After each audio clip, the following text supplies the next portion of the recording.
I've become a lot more productive and organized. I used to be a little bit disorganized and think, well, whatever, I'll remember that. I'll do it later, And because I know I might not remember, there's so many moving parts in my life that I really have gotten a lot better at handling things right away. And yeah.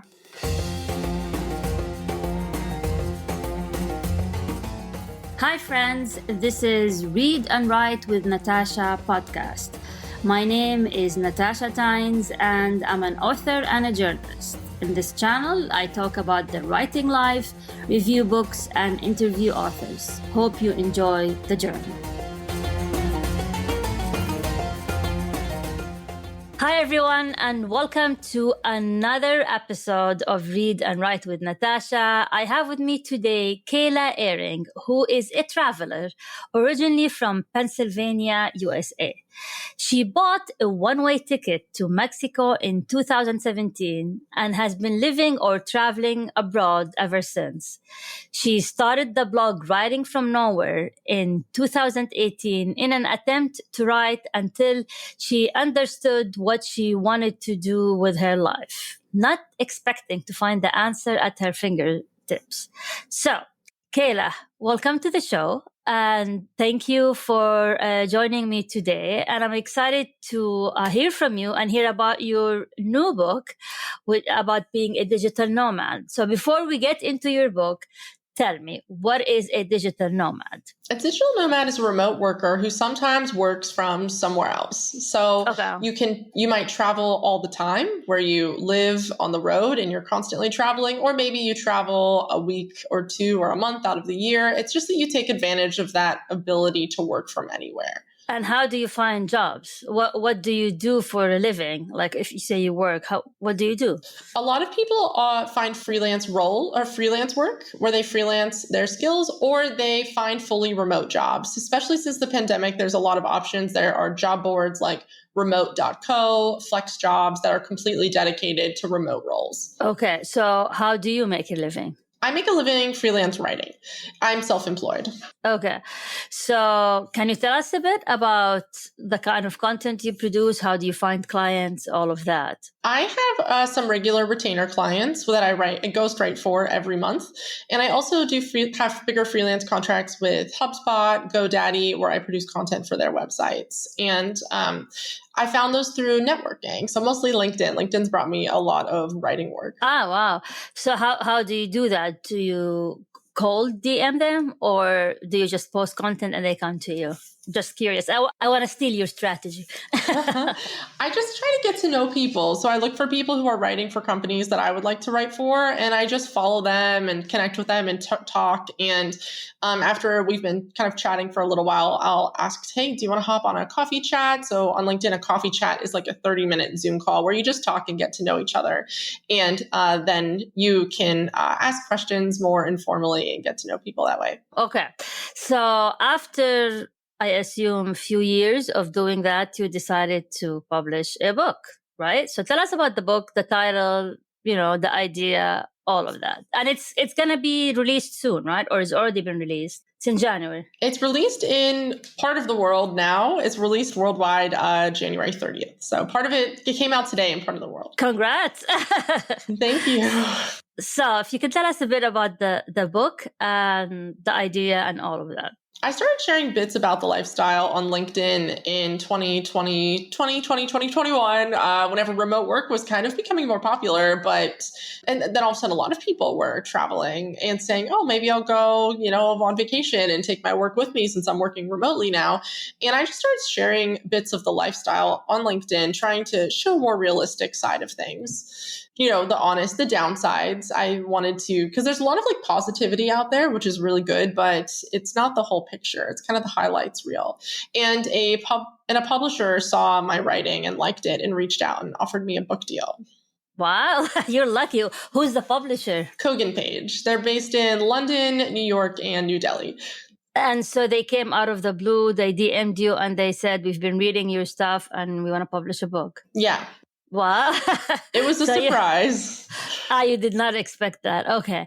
No. And So what was your cadence on LinkedIn? Like, how often did you publish? And it's curious because now you're offering a different way for publishing. I talked to a lot of authors, and many of them struggle for years to get a book deal.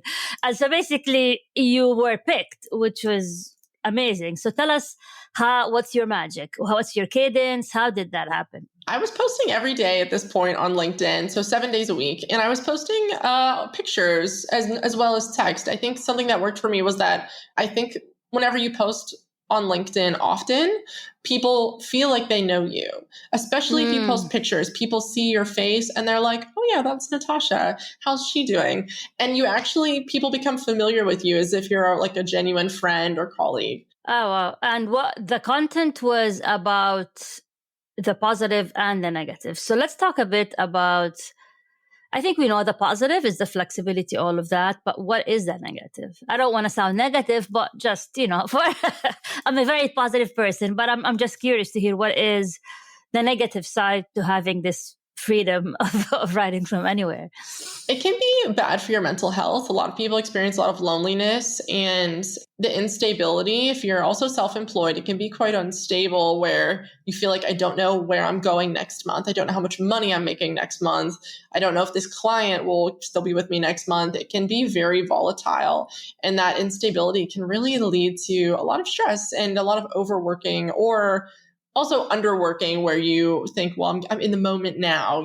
I've heard that from people that whenever I did a lot of interviews writing the book, and people said that that they could feel like their work was going badly. So they thought, well, I'm here now, I'm just going to enjoy it. And they kind of leaned really far away from work and damaged some relationships. And it's just difficult. You're kind of like driving really fast down a hill and you're trying to keep control.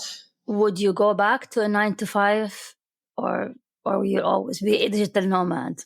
I will always work remotely. I don't think I'll go back to an office setting. It's been 6 or 7 years for me, and I don't see myself going back. I like the freedom too much. I rely on it so much. Why? What's the allure of digital nomadism besides being on the beach all day? what is the allure? It's not just being able to say yes to the good things in life, like the fun, like going to, traveling. It's also whenever life happens. Like my husband's dad was sick and we were able to, being able to say, yes, I'll be there. We're going to come.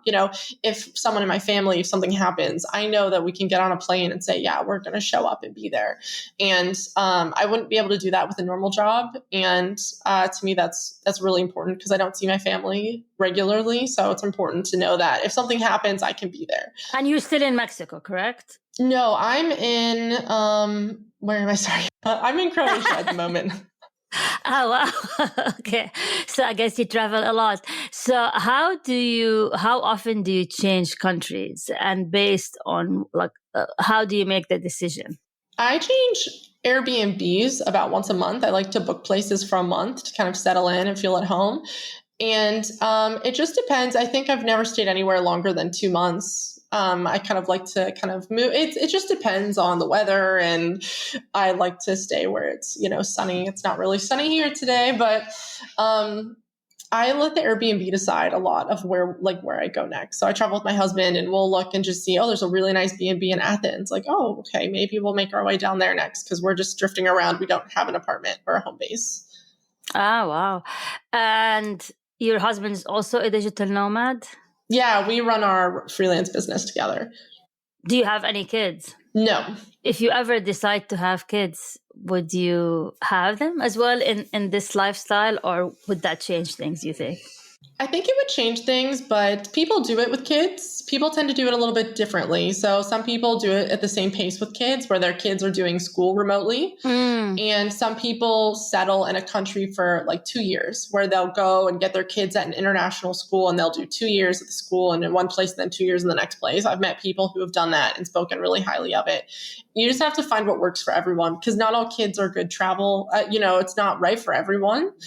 That's true in general. It's not the right lifestyle for everybody. And it's especially true whenever you have someone with, specific needs like children. And what do you do about health insurance? I know this is a big thing, at least in the US. And assuming you're a US citizen, so you won't be able to get, like free health insurance in European countries. But, I'm just curious, how do you work around this? I mean, you're still young and healthy, but you never know. Yeah, you definitely need health insurance. I recommend Safety Wing. That's a really good company. I actually don't use them because I also have citizenship in the Netherlands, so I have health insurance through them. But Safety Wing is a really reputable company that people rave about. That's what I recommend to US citizens. Yeah, it's a good option. Okay. So so you're also a European citizen. So that also helps with the mobility, correct? Yes. Changing countries and all of that. So that's great. So I want to go back to the book deal, because I think that's the most fascinating part of your story is the book deal. And so they came to you, they told you, I want you to write a book. And did you take your already published articles and publish them, or what did you do? Well, I started with an outline of the book, so they didn't offer me the book deal flat out. They said we still have to make a proposal and get it accepted, but we are offering this. We want to pursue this with you. My editor was confident. He said we just need to put together a proposal, and I'm pretty sure we're going to come back with an offer. And they. So I made an outline for the book and filled out the proposal with my editor, and then he took that to the board, and then they reviewed it as they review all of their new titles, and approved it. And it was a pretty fast process. I was amazed by how fast it was. Mm. Are there any other books about digital nomadism, or is that one of the few? There are quite a few. Some of them cover different angles. I really went with kind of like the movement as a whole and all of the options. So trying to understand, not saying, you should go here, like here's the 5 best places for digital nomads. This is where you should go. But I really tried to help people understand all of the options, like the different types of work and the different options for where to go and how do you know what to do and what budgeting tier should you be in. And I also told a lot of stories. I interviewed digital nomads spanning 5 decades of travel. I found a digital nomad from the 80s, who I believe is the first digital nomad, and told stories from every decade to kind of track the movement as it evolved and shine a light on those people who were doing it before it was popular. Oh, wow. I don't think it was called digital nomads back then. What was it called? A traveler? They were called tech nomads. Tech nomads. Oh, wow. Yeah, that was the original term. And who coined the term digital nomad? Do you know? I actually don't know. The term tech nomad was coined by Stephen K. Roberts. All right. So how are you planning to market your book, and where are you with this part? Is that I personally think marketing is harder than writing the book. So if you can tell the listeners and the viewers, what are your plans to market this book? The book got a lot of marketing through podcasts. That's been my main focus. So I thought about social media and writing articles for people and for like websites. And it just made the most sense to me to try to have conversations with people who already had an audience like this, people who are interested already, people who are interested in reading and writing and travel. And it's been pretty successful. I think this is my 41st podcast interview. I have like 55 on the calendar. So it's been a lot. Oh my God. All right. Okay. You're busy. Okay. And so people listen to it and they contact you afterwards and they say, we listened to this, we want more info. Or how do you know if your appearance made a dent in the sales? I am seeing often, like after a podcast episode is released, I'm seeing that my book jumps back up to being the #1 new release in its category on Amazon. So I'm seeing that reaction happen after a lot of podcast releases. So I can see that people are listening and it is reaching people who are interested. Oh, wow. Okay. So you do content creation for brands. Do you ghostwrite for brands or individuals like celebrities? Brands for blog content. So for businesses like that are selling products, I blog write. I do like SEO of articles for them so that they can show up on Google for searches. Yeah, that's my specialty in the writing world, is really SEO writing. Okay. And how did you teach yourself? How did you train yourself? What were the tools that helped you get to that stage of your life? My own website was the most important thing. So I used to write articles and try to get other people to publish them as like a guest writer. And I was always rejected. I'm like writing articles, hoping people will publish them for free. And the answer was so often, no, we're not interested, or you just don't even hear back. And I thought, why am I begging people to publish my writing whenever I can self-publish my writing? Okay. And I did that for years online. And that's a huge part of what led to the book deal, because they found me on LinkedIn, but then they went and they read my website and liked it. So I know that was a big stepping stone. Interesting. Do you use other social media channels besides LinkedIn, or is LinkedIn the one? LinkedIn's the big one. I also use Pinterest. That drives traffic to my website, but that's not really social media. That's more of a search engine, but I'm very active on Pinterest as well. My website reaches, I don't know, 1 million people a month on Pinterest. So it's pretty built up there, established. Oh, wow. I have now the title for your new book. How do you use Pinterest to promote your work? So how do you use, as a writer, how do you use Pinterest? I create thumbnails. So those are like the images that you see on Pinterest. Every image that you see was created by somebody. And I create pins, that they're called. And then those are like book covers for every article on my website. And then I put them up on Pinterest and optimize them for search. And then whenever somebody searches like Pinterest marketing, they see an image that I created. And if they click on it, it goes back to my website. And that's also how I used to get a lot of clients, because I used to do Pinterest management. I was like a side hustle to my freelance writing. And that was how most of my clients found me. They searched on either Google or Pinterest for answers to their questions and then came to my website. Ah, interesting. So the thumbnails that you post are original pictures that you took from your travels, or are they like generic? Yeah. They're actually graphic. So they're mostly words, it's quite bland. It's like a white background with text that says like 30 Pinterest marketing tips. They're not hard to make. I make them in Canva. Okay. Oh, wow. Interesting. So yeah, that should be your next course. sell a digital course for authors, how to promote their work on Pinterest. So what is your day-to-day like as a digital nomad? I'm curious.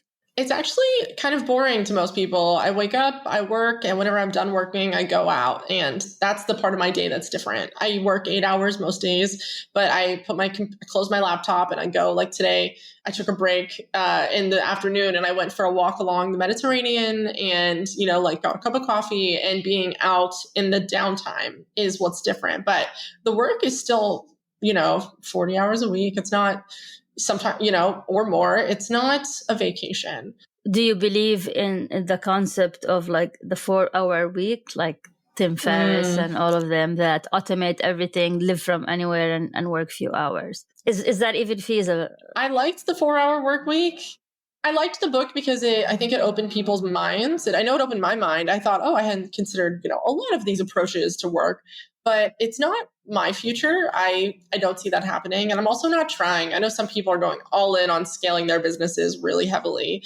And honestly, I'm just happy to do my job. And, I love the clients that I have, and I'm happy to just do that work and then enjoy my life. I'm not trying to hustle at all moments. I mean, to some people, maybe my business they would say what's wrong with you? You should be growing more and scaling and, doubling your revenue. And I'm just enjoying what I have. I'm not always trying to grow it more. Maybe I'm a bad entrepreneur, but no, but that's good. When enough is enough. And I like that approach.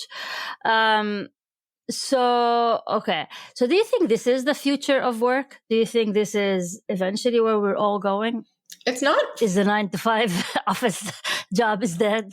I don't think it's going to die, but I do think that a lot of people are going to want the flexibility, and not everyone wants it, and not everyone does better working somewhere else. Some people enjoy the office, do better there, and can't do their job elsewhere. But there's also a huge group of people who would enjoy doing, working from somewhere else, whether it's home whenever your kids are sick, or whenever you're sick, but you're still well enough to work, but you don't want to go and be around other people. I think it's that flexibility is the real conversation that's being had here. And flexibility, that demand and interest is not going away at all. Okay. Are you working on other books in the future now this book is done? What does the future hold for you? Oh, that's a good question. I am interested in writing another book, but I'm not sure yet what it would be about. I've had some ideas. I'm really interested in writing a book on blogging, but I already pitched that to my publisher and they turned it down. So maybe I'll hustle that idea to somebody else, or maybe it's not very profitable. I'm not sure. Okay. And where is your next destination now after you're in Croatia, yeah? Yeah, I'm in Croatia. Up next is Bosnia. Ah, nice. And what do you take into consideration when you travel? Is it the weather? Is it the price of the Airbnb? Or it's how nice the Airbnb is, to be honest. Well, a country has to be safe, but after that, it also, I mean, it just needs to be convenient, like a nice place to be. So like if I work from my Airbnb, which means that I need to be very comfortable there. The internet speed needs to be fast enough. It needs to have a kitchen, all those basics. And whenever I shut down and go outside, I want to be immediately in something. I want to be immediately in nature or in the town center or doing something and not having to like wait and get on a bus and go for 20 minutes to be around people. For me, it just needs to have that ease. And then I change locations often enough that I don't really get sick of places. So I'm not super picky. As long as it's comfortable enough in the Airbnb, and there's something happening outside the front door, then I'm happy. Did you manage to make any friendship with this nomad lifestyle? Yeah. I meet a lot of other people online and in real life. If you go to co-working spaces, you meet a lot of people who are doing the same thing. Ah, okay. And what nationalities are the digital nomads? I'm just curious. It's a big mix. It's a big, right now in Europe, we're seeing mostly Europeans. It's a pretty good mix of people. If you look at the statistics, I'm forgetting. I think that one of the biggest groups I just looked. One of the biggest groups of digital nomads is from Brazil, I think, which I thought was interesting. I don't think I've met any Brazilian digital nomads, but. What is the top destination for digital nomads? Chiang Mai, Thailand, is seen as kind of like the capital of the digital nomad community, but every area has its kind of go-to destination. In South America, a lot of people go to Medellin, Colombia. In Central America, a lot of people go to Mexico City. And I'm actually thinking, I don't know where it is in Europe. I'm not sure. How do people decide on these places? Is there like a website for the digital nomads or forums or? There's a lot of information actually. If you Google like where you want to go and you do digital nomad guide to, any country, it'll kind of tell you what the hotspots are. And I think a lot of people just show up and then really like it. Like I've met people who they said, oh, we went to Vietnam for a month, but we really liked it. We ended up staying there for like 3 years because, that you have the flexibility to do that. And you can also, live places long-term. You can integrate. I actually wasn't European. I didn't have European citizenship until last year. I earned a second passport because I moved to the Netherlands for my husband.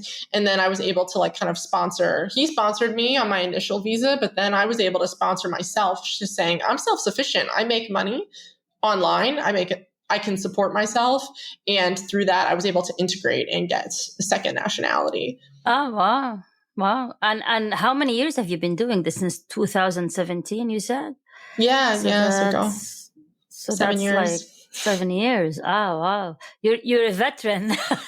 How did the pandemic affect you? The pandemic made travel, it wasn't a good time to be traveling. I stayed put where I was at. I wasn't moving I had an apartment as a home base in the Netherlands, and we had been using that apartment as, in traveling as much as possible. But yeah, during the pandemic, we just stayed where we were. We did a little bit of hiking, some house sitting whenever people were gone. In the Netherlands, we spent some time in other cities and just, getting through it like everybody else. What was your favorite destination? Oh, ever? I guess so, yeah. If you can come up with one, yeah. I really loved Guatemala. That was one of my favorite countries. That's where I met my husband, and it was a great place. Yeah.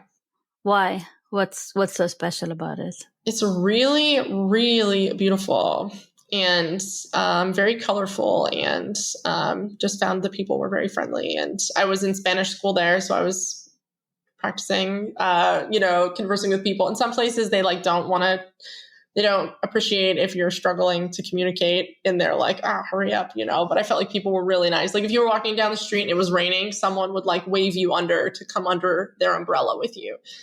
And they, like every time, I think I got caught in the rain like 10 times and this always happened. And I thought, this is really nice. Like I wouldn't have seen that in Chicago where I was living. Like that wouldn't have happened. No, it wouldn't have happened. Yeah, they would probably call the police on you if you ask that. So, okay, let's see. How have you changed as a person because of this? I've become a lot more productive and organized. I used to be a little bit disorganized and think, well, whatever, I'll remember that. I'll do it later, And because I know I might not remember, there's so many moving parts in my life that I really have gotten a lot better at handling things right away. And yeah. What are your top tech tools that you use for this? The writing, all of that, the organization. Google Sheets. I'm a big spreadsheets person, so I break down every goal into I break it down into steps, and then I put a deadline on when I want those steps done. That's how I wrote my book. So I sat down and my editor said I had 6 months, and I broke down my whole book based on divided the word count over that many weeks. And then how many words do I need to have written each week to meet that goal? And then I just followed that. And I was able to have my book done on time that way. That was a huge, I don't think I could have done it without my spreadsheet. Oh, wow. Okay. What about other tools that you use for your writing? Do you use AI? Do you use... I don't like AI. I'm not a fan. So especially not for writing. I don't like it. So I write my articles for search engine optimization. I use the tools Key Search and Surfer SEO. Okay. And I also use Canva a lot to design graphics. And those are my big tools. I'm pretty reliant on those few things. Okay. So do you have the book with you now? Can you? I do. Yeah. Yeah. Okay. I just got it in the mail. Okay, it looks nice. So if you can tell the listeners and the viewers where they can find this book, what are they gonna get out of it? The book is a very realistic explanation of the lifestyle, and you'll hear from people who have been living this lifestyle over the years, doing, in different places, doing different things. So I wanted the readers to feel like they understand, like they have friends, like it's not abstract. So it's very friendly. It's also very step-by-step. How do you plan? What do you need to be aware of? And helping you make decisions along the way. And you can find it in all the normal book places, Amazon, Target, Barnes & Noble. It's online everywhere. And I'm not sure where it is on the shelves yet, or independent bookstores. Those details haven't been released yet. Is it in an audio format? No, not yet. Okay. That might be good for digital nomads because they can listen to it on the road or on a plane, or, that would make definitely. What was some of the craziest things that happened to you that you're comfortable sharing on air? Yeah, that is hard. There's a couple stories that definitely come to mind that I don't want to share on air. Okay. Things like, someone inviting me somewhere and then do you want to ride? And me saying yes. And here they were doing something illegal that I didn't know about. So I won't go into those details, but I always space out whenever I'm asked this question, and then I'll think of 10 good stories the second we hang up. But I'm sorry, I'm really going to space here. It's okay. I'll give you some prompts. Maybe you felt in a dangerous situation. You were surprised by something that changed completely your perspective. A very interesting character that you'll never forget. Something you learned that you would not have learned if you had not traveled to the country. Here's some prompts. Those were good. I guess one of the most surprising things that ever happened where I would have thought, that's I couldn't do that.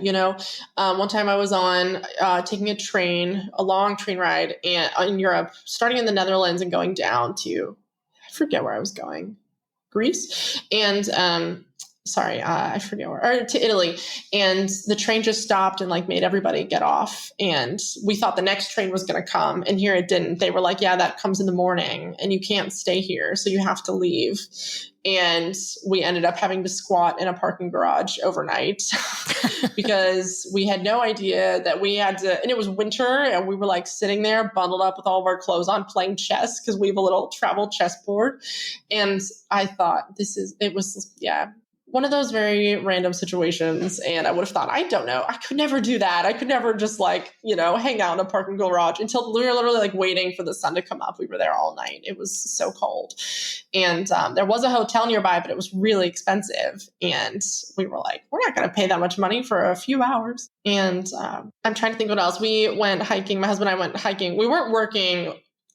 We were just taking a few days off work to go hiking, and a bear ate all of our food, and we had to hitchhike a ride out of the woods. But the guy who picked us up hitchhiking said, hey, you want to come with me? I'm going to this bluegrass festival. This was in the US. And we said, oh, okay. And we ended up just going with him for this like 4-day bluegrass festival. And it was some of the most fun I think I've ever had. We just camped outside of his RV, and he was retired and he was really nice and took us around. And it was, so funny. Such good memories. Then he invited us to come visit him in Texas, or Arkansas, which we haven't done yet, but I still want to do. Fun. How do you keep up with everyone? Email, WhatsApp? Just kind of texting. I kind of make it a point to check in with people on certain days of the week. Like on Sunday, I like to FaceTime with my parents. And on Wednesday, I call with my sister. And just trying to post updates on Facebook, not all the time, but often enough that people feel like, oh yeah, hey, there you are. Is that I don't post often.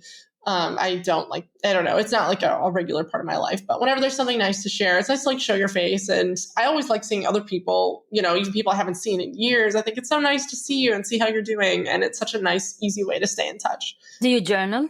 I do journal. Yeah. But I journal digitally, and then I like clear the page at the end of the day, so it doesn't stay there. Oh, really? Why? I don't know. I guess I'm afraid people are going to read it.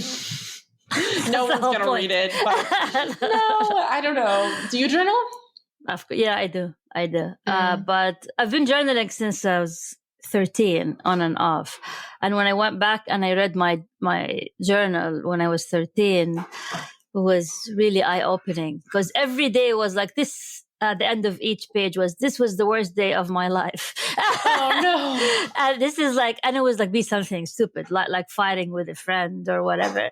And it's funny how like when you're a teenager, everything is a big deal. And now I have a teenager. My daughter is a teenager, and it really helped me understand her because I time traveled to her age. So it's really fascinating. That's so sweet. That's like the sweetest thing I've ever heard. I actually felt that way yesterday because my book is launched, released today in part of the world. And yesterday I was like, this is the worst day of my life. No, it's not. If I had an undo button, I would have hit it yesterday. I was like sick to my stomach, just so worried about the book coming out and what people would think. I'm not, it's horribly, it's terrifying. I've never been so scared in my life. And even today, I don't feel good today. I feel terrible. This is like the second worst day. No, I feel great. I mean, it's usually the journey, not the destination. I mean, if it becomes a New York Times bestseller, great. If it doesn't, you had a great time. And that's how I look at things. It's really the journey. Yeah, even if things like it's hard. Yeah, I'm scared. I feel like, what if? Yeah, I'm very afraid. I'm very fearful. That's even if if let's say God forbid it doesn't do well. So what? You learned from it. You'll do better the next time. It's just part of the journey. Embrace it. But I'm sure it will do great. It's a very cool topic. So before we conclude, how can people get in touch with you? If anyone wants to get in touch, they can go to my website, which is writingfromnowhere.com, or they can email me, Kayla@writingfromnowhere.com. I'm happy to talk to listeners. Cool. And I might hit you up to get some Pinterest tips. Yeah. I really like that. Yeah. I'm happy to do a little training. We can do a Zoom and I'll show you how it all works. Fun. Cool. Well, thank you very much. This has been really fun, and best of luck with the book. And I'm, here to help and support if you need anything. And for anyone who is listening or watching, thank you for joining us for another episode of Read and Write with Natasha. And until we meet again.